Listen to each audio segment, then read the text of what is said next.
The massive alien ship appeared suddenly at the edge of Earth's solar system. It was bigger than anything humans had ever built, gleaming like polished metal under the distant sun. Admiral Eliza Morgan stood on the bridge of the UES Defiant, her hands clasped behind her back as she watched the main screen. Her gray uniform was pressed perfectly, her short brown hair neatly combed. At 53, she had earned every medal pinned to her chest through 27 years of service. "Status report," she said, her voice calm despite the tension filling. The bridge. Lieutenant Greg Winters looked up from his console. "The alien vessel is holding position near Jupiter's orbit, Admiral. They're broadcasting some kind of signal on all frequencies." Morgan nodded. "Let's hear it." A strange series of clicks and whistles filled the bridge. After a few seconds, the alien sounds transformed into heavily accented English. "Attention, primitive vessels. This is Ambassador Vex Roth of the Zalaxian, collective representatives of the Galactic Empire. We claim this system in the name of Supreme Overlord Zex Kareth. Prepare to receive boarding parties for initial assessment." The bridge crew exchanged worried glances. Humanity had dreamed of first contact for centuries, but not like this. "Open a channel," Morgan ordered. When Winters nodded, she spoke clearly. "This is Admiral Eliza Morgan of the United Earth Space Force. We welcome peaceful communication, but we do not accept your claim to our system. No boarding parties will be permitted on any Earth vessels or installations." There was a long pause before the alien responded. "Your resistance is unusual and pointless. The Empire spans 3 spiral arms of this galaxy. We have incorporated over 1,000 species into our collective. Your technology is primitive, your defenses inadequate. Your territory limited to a single world and a few minor outposts." Morgan's blue eyes narrowed. "Nevertheless, we decline your offer. Earth remains independent." She signaled Winters to mute the channel and turned to her second-in-command, Commander Peter Walsh. "Status of the fleet?" Walsh looked grim. "The Arizona and Constellation are 20 minutes out. The rest of the battle group is at least 2 hours away. We're badly outgunned, Admiral. Then we'll have to rely on diplomacy for now." She nodded to Winters to reopen the channel. The alien's voice had a new tone, something like confusion. "Admiral Morgan, perhaps I've been unclear. This is not a negotiation. In the history of the Empire, no species has successfully resisted incorporation. The benefits are substantial: protection, technology, trade. The alternative is unpleasant." Morgan's voice remained steady. "Ambassador Vex Roth, perhaps I've been unclear as well. Humans do not surrender their freedom. Not now. Not ever. If your empire wishes peaceful relations with Earth, we are open to discussion as equals. If you intend conquest, be warned. Humans have spent our entire history fighting each other. We've become very good at war." "Is that a threat, Admiral?" The alien's voice had shifted again, now carrying a tone of amusement. "It's a fact, Ambassador, and a warning." There was another long pause. Morgan used the time to review tactical displays. The alien ship was massive, at least 5 kilometers long, and energy readings suggested weapon systems far beyond Earth's capabilities. Finally, Vex Roth spoke again. "Very well. I will consult with the Imperial hierarchy. Perhaps special arrangements can be made for your species." The communication ended. Morgan turned to her senior staff. "They're stalling. Get me Earth Command immediately." Minutes later, she was addressing the United Earth Defense Council, a collection of grim faces on the main screen. "Madam President, distinguished counselors, we face an imminent threat. These aliens, this galactic empire, have claimed our system and will not recognize our sovereignty." President Susan Carter looked every bit as concerned as Morgan felt. "Your assessment, Admiral? Based on initial scans, their technology far exceeds our own. However, they seem genuinely surprised by our refusal to surrender. I believe they're accustomed to species that submit without resistance." General Ryan Daniels leaned forward. "You're suggesting we can use that psychological advantage?" Morgan nodded. "Yes, sir. They expect compliance. We need to show them immediately that humans don't follow their rules." "Even if it means war?" asked Defense Minister Howard. "If we submit now, we'll never be free again," Morgan replied. "I recommend immediate mobilization of all Earth defenses and evacuation of the outer colonies. We should also deploy the Sentinel satellites ahead of schedule." The council members exchanged looks. "The Sentinel program isn't fully tested," General Daniel said. "It's the most advanced weapon system we have," Morgan countered, "and right now, we need every advantage." President Carter was silent for a moment, then nodded. "Implement Admiral Morgan's recommendations immediately, and God help us all." As the meeting ended, Commander Walsh approached. "Admiral, the alien vessel is launching smaller craft, hundreds of them." Morgan's expression hardened. "So they've made their decision. Target defensive systems on those launches. Do not fire unless fired upon." She watched as the swarm of alien craft spread out across the solar system. Some headed toward Mars, others to the mining stations on Jupiter's moons, and a large group moved directly toward Earth. "They're testing our resolve," she said quietly, "and our capabilities." The first shots were fired near the Mars colony. An Earth defense platform fired on alien craft that approached too closely. The aliens responded with overwhelming force, destroying the platform in seconds. "All ships, defensive positions," Morgan ordered as reports flooded in. "Prepare for combat." The UES Defiant shuddered as its engines pushed it toward the approaching alien forces. Morgan stood tall on the bridge, her face showing no fear. "Admiral," Walsh said quietly beside her, "the odds—" "Never tell me the odds, Commander," she interrupted. "Human history is full of battles won against impossible odds by those who refuse to give up." More reports came in. The research station on Titan destroyed. The Europa mining facility under attack. The Mars colony surrounded. Morgan sent an encrypted message to all Earth forces. "This is Admiral Morgan. We face an enemy that believes our defeat is inevitable. They have never fought humans before. Show them their mistake." As the Defiant moved to intercept the alien craft approaching Earth, Morgan gazed at the view screen showing her home planet, blue and beautiful against the blackness of space.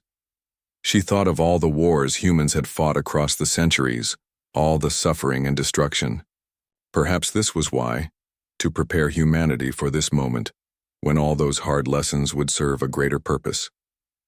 "All weapons systems ready, Admiral," reported Weapons Officer Olivia Reed. Morgan nodded. "Fire when they come within range, and may our ancestors watch over us today." The battle for humanity's future was about to begin. 3 weeks after first contact, General Alan Hayes stood in Earth Command's war room. The large underground chamber buzzed with activity as officers moved between stations, their faces tight with worry. The holographic display in the center of the room showed the solar system and the current positions of both human and Imperial forces. There was far too much red on the display. Hayes ran a hand through his salt and pepper hair. At 62, he had hoped to retire soon. Those plans were now on hold indefinitely. "Status report," he said to the room. Colonel Natalie Patel stepped forward. She was 35, with dark hair pulled back in a tight bun and the sharpest mind in Earth's strategic command. "It's not good, sir," she said. "Mars outpost has fallen. The mining stations on Europa are destroyed. The research base on Titan is now under Imperial control." Hayes nodded grimly. "And Admiral Morgan?" The Defiant managed to escape the ambush. At Neptune. They're regrouping with the remaining fleet at the hidden base in the asteroid belt. Hayes studied the display. The Imperial forces were advancing methodically through the solar system, securing each sector before moving to the next. Their pattern was predictable, almost mechanical. "Show me the battle footage again," he said. "All engagements, side by side." The display changed to show multiple videos of battles from across the system. Hayes watched carefully, his eyes narrowing. "Do you see it?" he asked Patel. She nodded slowly. "They're using the same tactics in every engagement, the same formations, the same attack patterns." "They're not adapting," Hayes said. "Their technology is superior, but their battle doctrine is rigid." He turned to the communications officer. "Get me a secure channel to Admiral Morgan." Minutes later, Morgan's face appeared on the main screen. She looked tired, with a bandage visible on her forehead, but her eyes were still sharp and determined. "General Hayes," she greeted him. "I assume you've seen the reports." "I have, but I've also noticed something interesting about our enemy." As Hayes explained his observations, Morgan's expression changed from grim to thoughtful. "You're right," she said. "They're fighting by the book, their book. They've conquered 1,000 worlds using the same tactics, and it's always worked before." "But they've never fought humans," Hayes replied. "Our entire history is filled with warfare and adaptation. When one tactic fails, we try another. When we're outgunned, we find different ways to fight." Morgan leaned closer to the camera. "What are you suggesting, General?" "Operation Hornet's Nest," Hayes said. "We sacrifice some outposts and fleets, positions we can't hold anyway, but we use them to analyze Imperial responses, learn their patterns, find their weak points." "Sacrificing our people won't be popular," Morgan warned. "Not sacrificing, using them strategically. Small units, hit-and-run tactics. We won't win conventional battles against their technology, so we stop fighting conventionally." The plan took shape over the next days. Earth's forces pulled back from direct confrontation, instead focusing on gathering intelligence and testing Imperial responses to different situations. Captain Benjamin Cole of the UES Thunderbolt received unusual orders. His small battlecruiser was to hide in the dense asteroid field near Jupiter and observe the Imperial supply lines. Cole was a young officer, just 38, with a reputation for creative problem-solving. "This is insane," his first officer, Lieutenant Maria Reyes, said as they reviewed the orders. "We're supposed to just watch while they move in to attack Earth?" Cole studied the tactical display. "No, we're supposed to learn, and then hit them, where it hurts." For 2 weeks, the Thunderbolt remained hidden, its systems running on minimal power to avoid detection.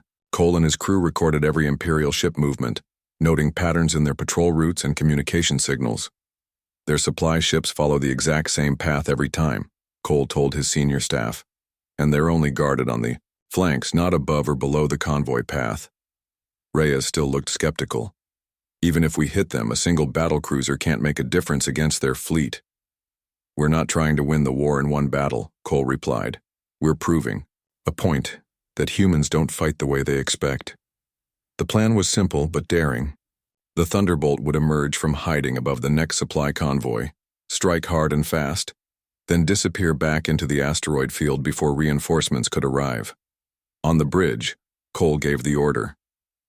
"All hands to battle stations. Weapons. Hot. Prepare to execute maneuver Epsilon on my mark." The Thunderbolt's engines fired briefly, pushing the ship out of its hiding place. The Imperial convoy was directly below them. 8 large transport ships with 2 escort vessels on each side. "They don't even have sensors pointing up," Weapons Officer Diane Foster said with surprise. "They've never needed them," Cole replied. "Mark." The Thunderbolt dropped out of hiding, its weapons firing in a precise pattern that targeted the escort's propulsion systems. 2 Imperial ships were crippled before they could respond. The convoy scattered in confusion as the human vessel executed a series of rapid maneuvers that defied standard defensive protocols. "They're trying to form a defensive sphere," Reyes reported, watching the Imperial ship's movements. "Just as predicted." Cole nodded. "Launch disruptors, then execute withdrawal pattern Delta." Small devices shot from the Thunderbolt, detonating near the remaining Imperial escorts. They released electromagnetic pulses that played havoc with the alien ship's communication systems. As the Imperial forces struggled to coordinate, the Thunderbolt fired again, disabling 2 more vessels before turning and accelerating back toward the asteroid field. "Imperial reinforcements arriving," Foster announced. 3 minutes until they're in weapons range." "We'll be gone in 2, Cole replied with a grim smile. True to his word, the Thunderbolt vanished into the dense field of asteroids, its heat, signature masked by the surrounding rocks. The Imperial reinforcements arrived to find disabled ships and confusion. Back at Earth Command, General Hayes received Cole's report with grim satisfaction. "It worked," he told Patel. "The Imperial forces followed standard response patterns exactly as we predicted. They didn't adapt to the situation. He turned to the communications officer. Send this message to all commands. Operation Hornet's Nest is confirmed. We've found their weakness. They don't know how to fight dirty.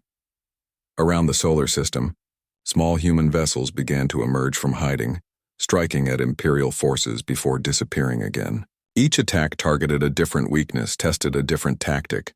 Some failed, but many succeeded.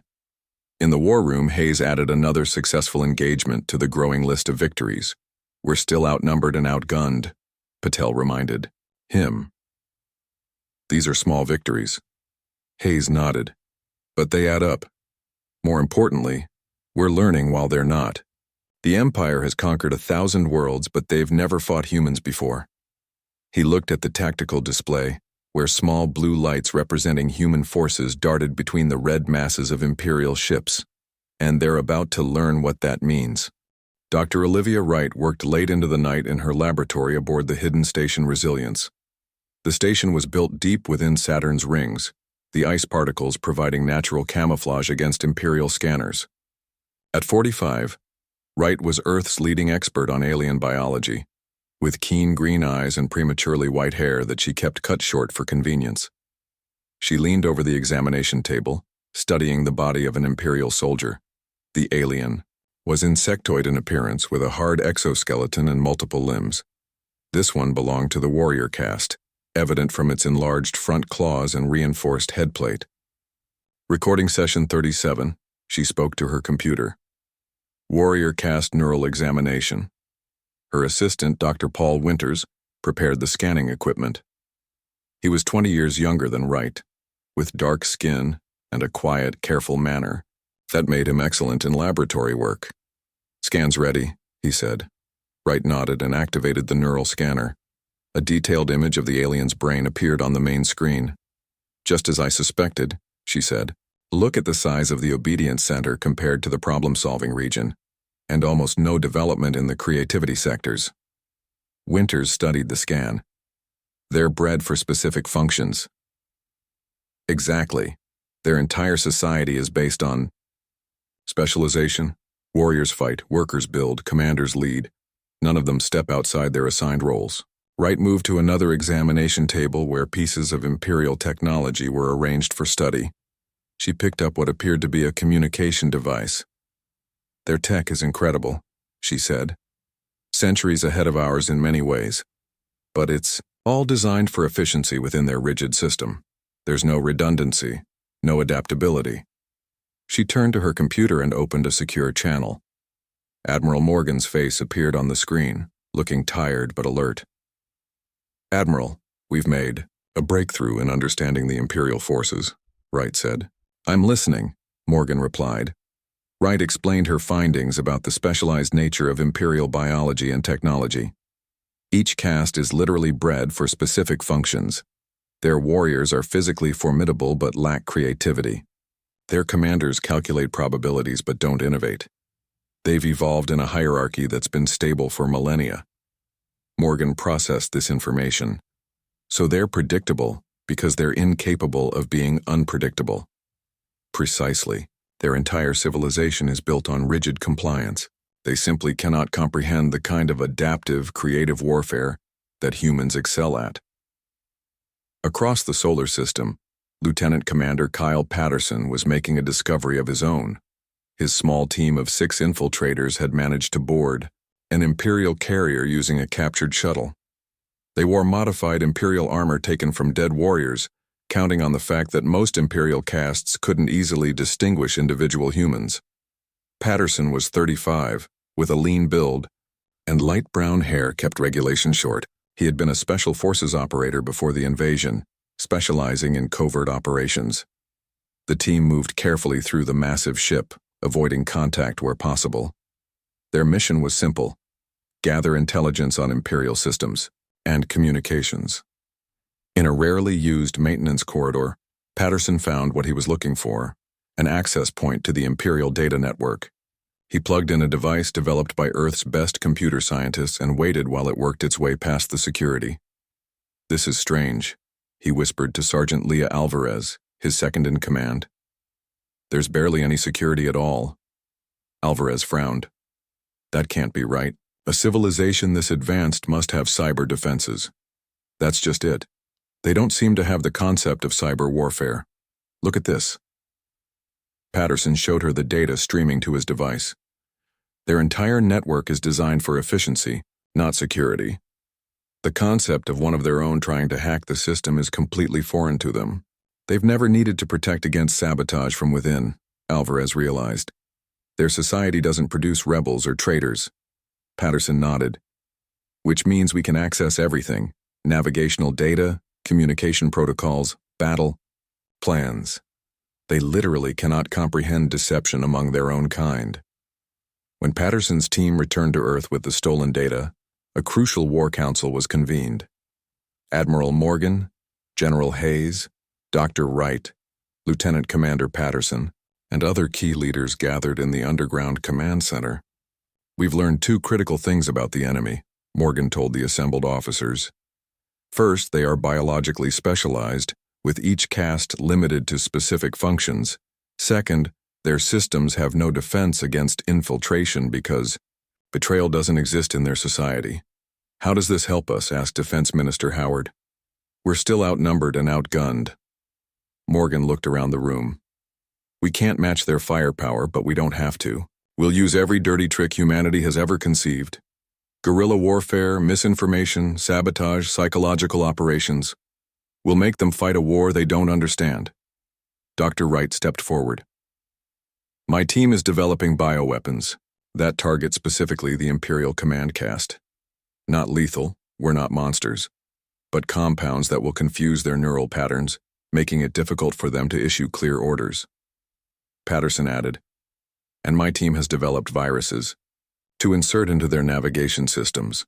We can make entire fleet sections go off course or even fire on their own ships. General Hayes nodded approvingly.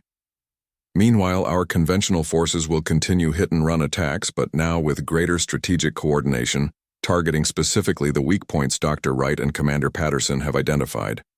Admiral Morgan stood before the tactical display showing the solar system.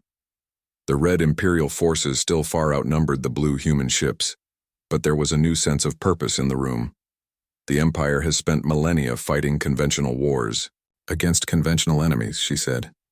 They've never encountered a species that had spent its entire history fighting itself, perfecting the art of asymmetric warfare.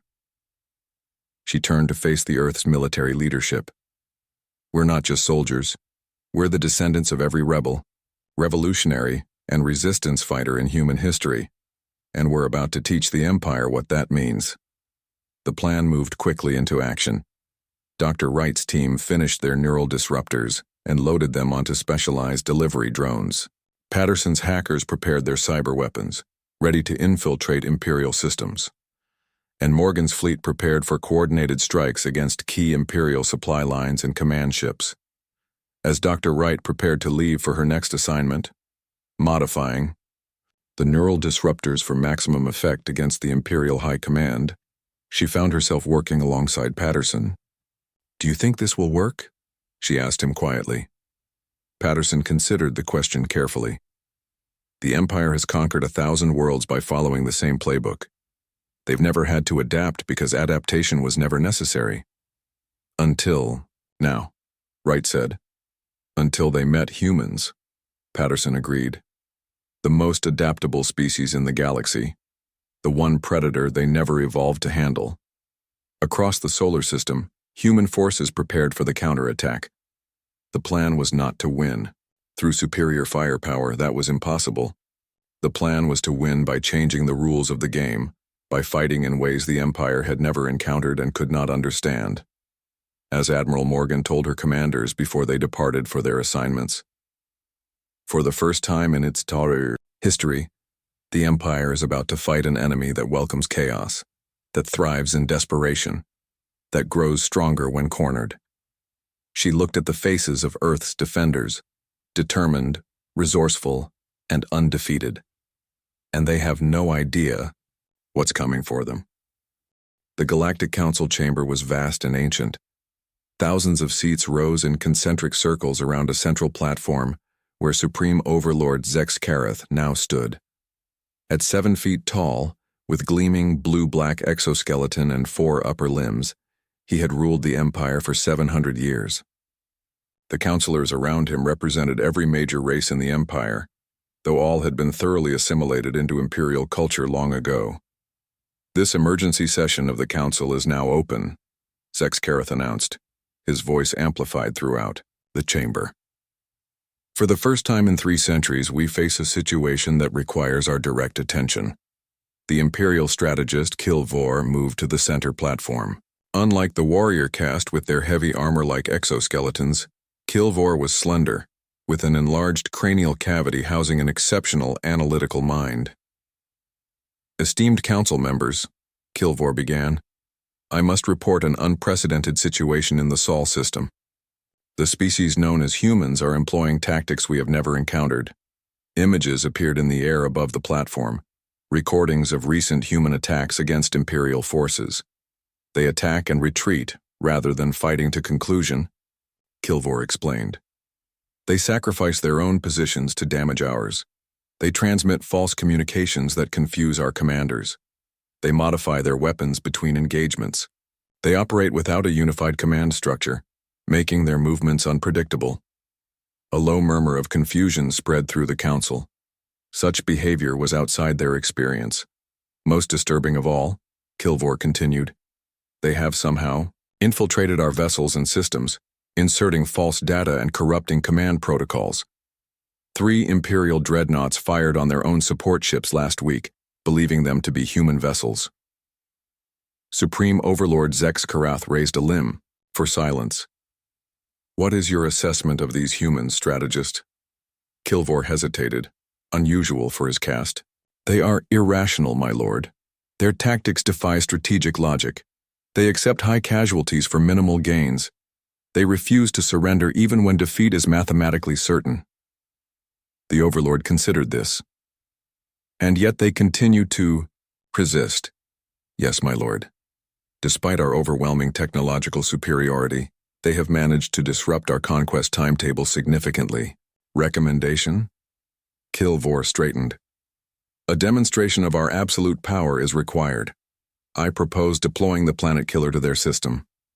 The chamber went still. The Planet Killer was the Empire's ultimate weapon, capable of destroying an entire world. It had been used only twice in Imperial history, both times to end particularly stubborn resistance. "Very well," Zexkareth decided. "Deploy the Planet Killer to the Jupiter orbit.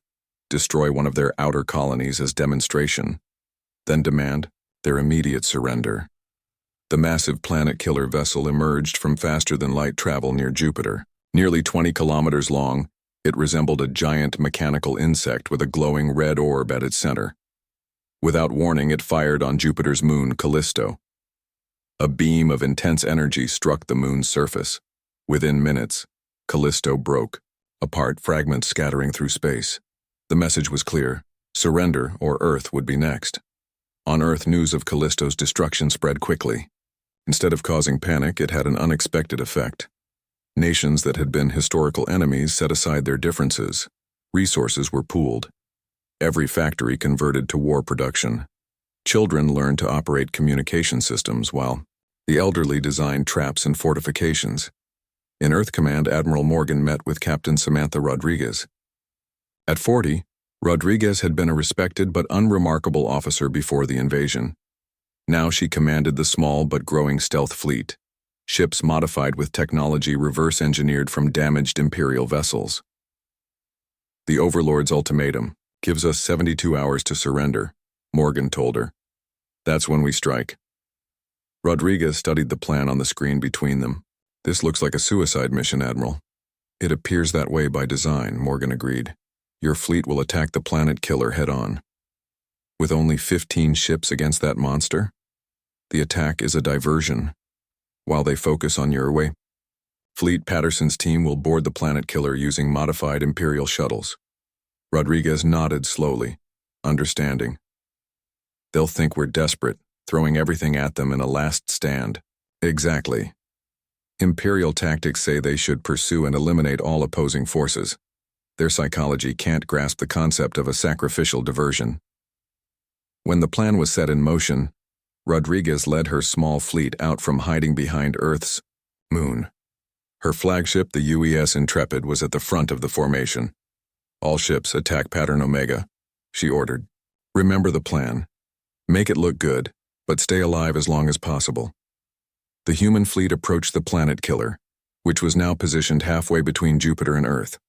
As expected, the Imperial vessel launched waves of fighter craft to intercept the humans. The battle was one-sided from the start. Imperial weapons tore through the human ships despite their advanced shields. But the human vessels fought with desperate creativity, changing tactics constantly, executing maneuvers that Imperial tracking systems classified as irrational.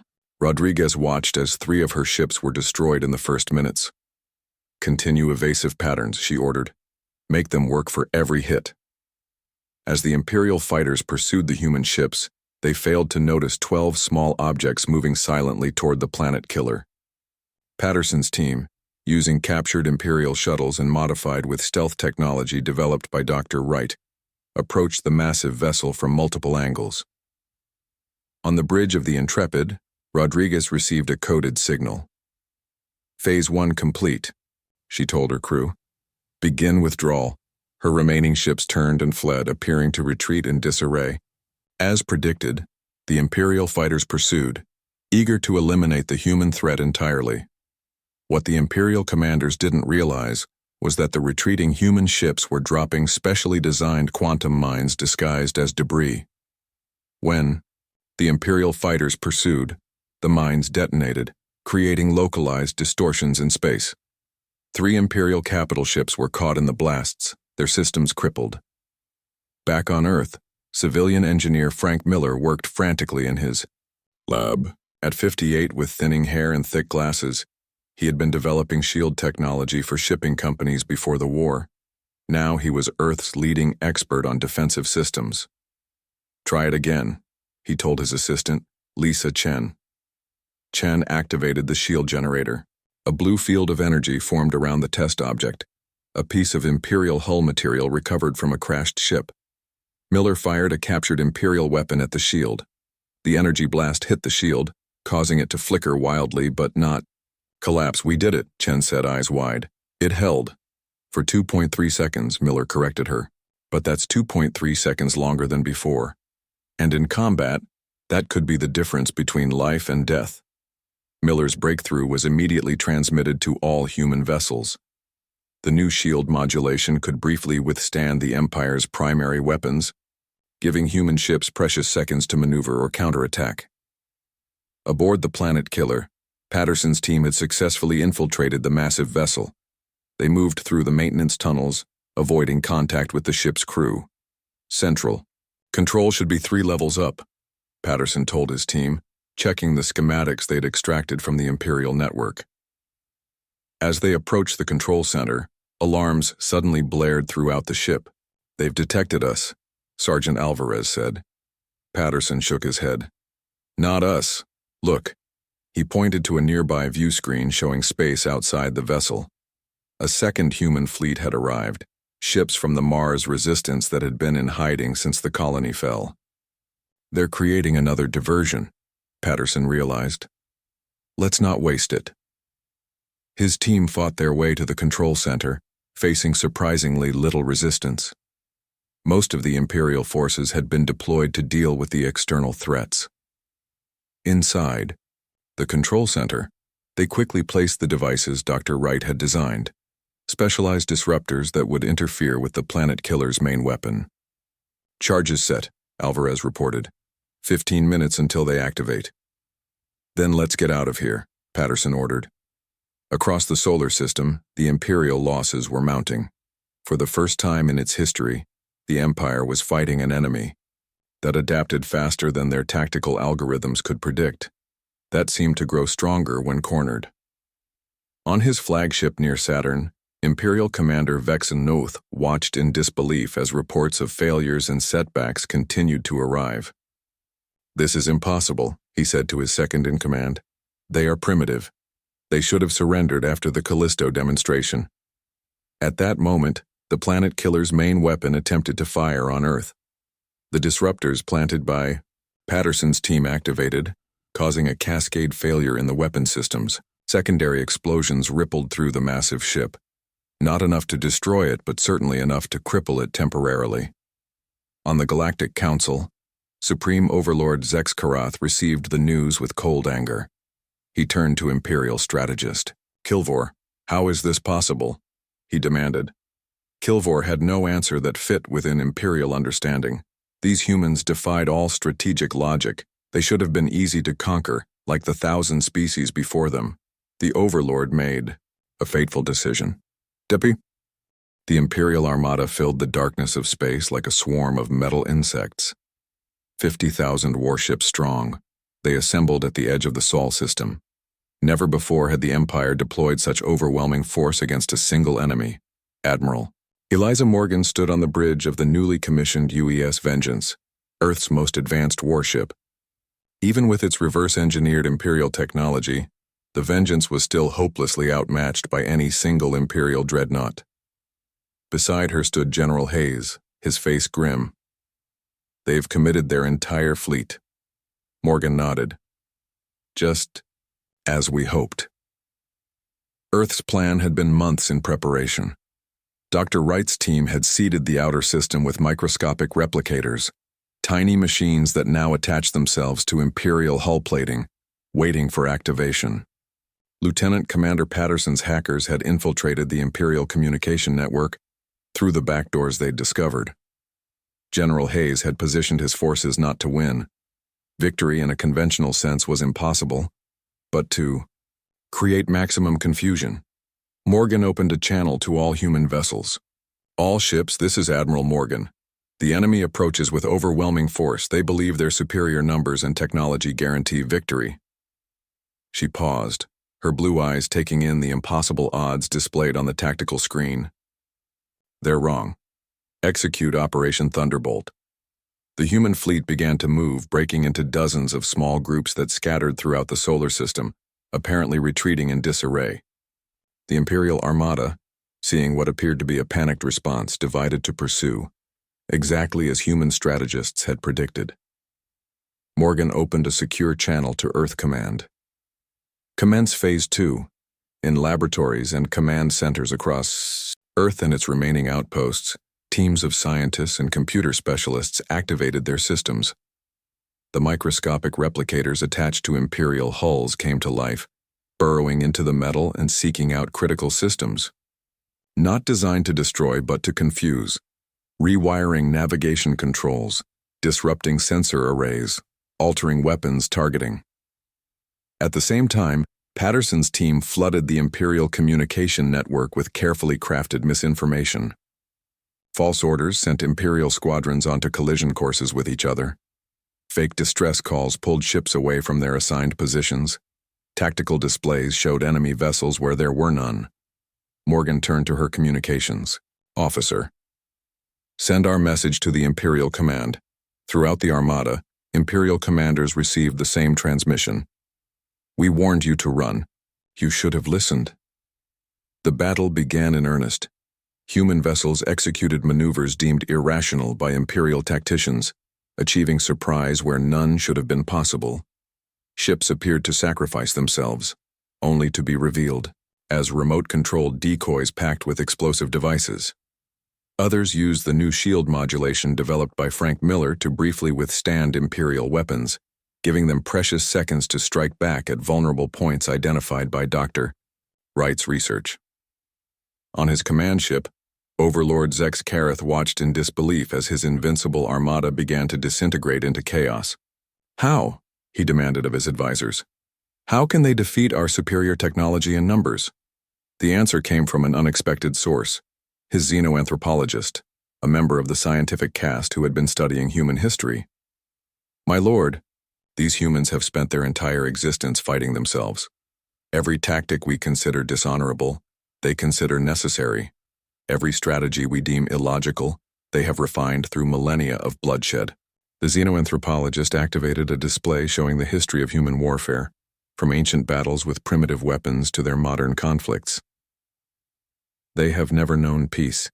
Their entire civilization has evolved through constant war. Where we fight to expand an empire, they fight to survive. They have developed a psychological and tactical flexibility that our specialized castes cannot match. As the Imperial Armada descended further into disorder, Morgan directed the final phase of the human counterattack. Small, fast attack craft targeted the ships carrying Imperial commanders, using the disruption caused by the replicators to slip past their defenses. Not to destroy them, but to broadcast Dr. Wright's neural disruptors directly into their command centers. The effect was immediate. Across the Armada, Imperial commanders found themselves unable to formulate clear orders or make tactical decisions. Without firm direction, the rigid Imperial hierarchy broke down. Ships waited for orders that never came, or followed outdated protocols that led them into human traps. 3 hours into the battle, the first Imperial ships began to retreat. Not an organized withdrawal, but individual captains fleeing the incomprehensible chaos. Others soon followed. Within 6 hours, the mighty Armada had been reduced to scattered groups of vessels trying to escape the solar system. On his command ship, Overlord Zex Kareth was forced to a humiliating decision. "Order a full retreat," he commanded. "All forces to withdraw from the human system immediately." The xenoanthropologist spoke quietly. "My lord, we should consider negotiation. These humans have demonstrated—" "Silence!" the Overlord roared. "The Empire does not negotiate with primitives." But even as he spoke, he knew that something unprecedented had occurred. For the first time in its long history, the Empire had met a species it could not conquer. As the Imperial forces retreated from the Sol system, Admiral Morgan addressed the battered but victorious human fleet. "Today, we have shown the galaxy something new, that freedom can defeat tyranny, that innovation can overcome tradition, that humanity will never surrender." In the following months, the Empire withdrew completely from Earth space. The war was not officially over. The Empire never formally admitted defeat, but a buffer zone was established around the solar system. Imperial ships no longer ventured near Earth or its colonies. Years later, when diplomatic channels were finally established between humans and the Empire, negotiations were conducted with humans as equals, not subjects. The Empire had been forced to create an entirely new diplomatic protocol, one for species that would not be conquered. On the 10th anniversary of the victory, Admiral Morgan, now Earth's ambassador to galactic affairs, was asked by a young journalist why humanity had prevailed against such impossible odds. Morgan's answer was simple and became legendary throughout human space. The Empire had conquered 1,000 worlds, but they had never fought humans. We warned them to run, but they had to learn the hard way. As humanity began to explore beyond their solar system, they carried this reputation with them. Other species, hearing of the Empire's defeat, approached humans with caution and respect. The galaxy had changed forever. A new power had emerged, not one built on conquest or subjugation, but on the unbreakable human spirit that refused to surrender even when faced with impossible odds. The story of Earth's victory spread throughout the galaxy, growing with each retelling, how a single planet of primitives had defeated the greatest empire the galaxy had ever known, how a species that had spent its history fighting itself had used that violent past to secure its future among the stars. And always, the story ended with the warning that humans had given, the warning the Empire had ignored to its great cost. We warned them to run. In time, humanity established its own interstellar community, built not on imperial principles of conquest and subjugation, but on cooperation and mutual respect. When they encountered other developing species, humans remembered their own history and offered friendship rather than dominance. The Empire continued to exist, still powerful but forever changed by its encounter with humanity. Its rigid hierarchies slowly adapted, incorporating some of the flexibility and innovation that had defeated them. They never again attempted to conquer Earth or its colonies. And so the legend grew, passed from world to world, species to species. Beware the humans. They look primitive. Their ships seem crude. Their weapons appear ineffective. But they are the most dangerous species in the galaxy, because the Empire had conquered 1,000 worlds, but they had never fought humans.